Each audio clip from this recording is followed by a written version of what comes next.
किरण जी वो तो कह रहे हैं कि ऑपोजिशन को ही टारगेट करने के लिए कॉन्स्टिट्यूशनल अमेंडमेंट लाई गई है। तो आप अगर मान लो आप एक कानून बनाया कि मर्डर होने से आपको मौत का सजा होगा, चोरी करने से इतना सजा होगा, इतना का नुकसान करने से इतना सजा होगा, तो कानून क्यों बनाते हैं? तो फिर तो कानून को कोई भी मिसयूज करेगा। अरे कोर्ट नाम का कोई चीज है कि नहीं इस देश में? ये देखिए, मैं आपको एक गंभीर बात बताता हूं। आप लोग जो मीडिया वाले हैं, आप लोग जानते हैं लेकिन आप लोग बोलते नहीं है। जब कांग्रेस पार्टी चुनाव नहीं जीत सकते हैं तो भारत के विरोधी कई ताकतें हैं, ये सब मिलकर के सरकार और जो संस्था है उसको अटैक शुरू कर देता है कि जन विश्वास खत्म हो जाए देश के प्रति, देश के संस्थाएं के प्रति।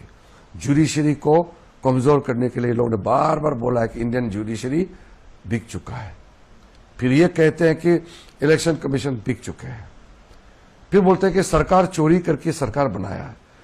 तो ये जब देश को कमजोर करने के लिए कोई योजना बनाते हैं, कोई षड्यंत्र रचाते हैं, तो देश का जो सरकार का क्रेडिबिलिटी, देश में जितना इंस्टीट्यूशन है उसका क्रेडिबिलिटी को जब आप अटैक करते हैं तो फिर आंदोलन खड़ा होता है।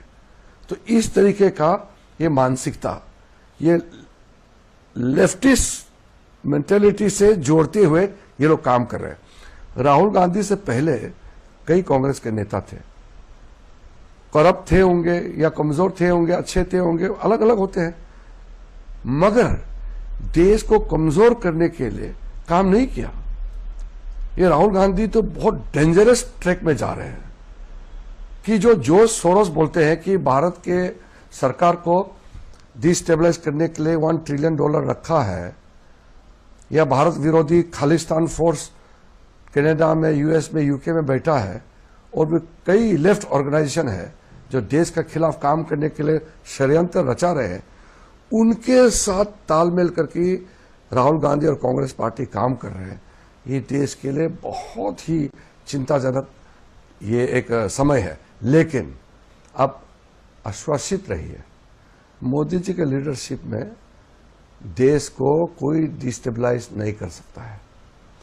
हम तो सरकार में हैं, अंदर में मैं देखता हूं कितना बारीकी से देश को सुरक्षित रखने के लिए मोदी जी और उनके सरकार समर्पित है।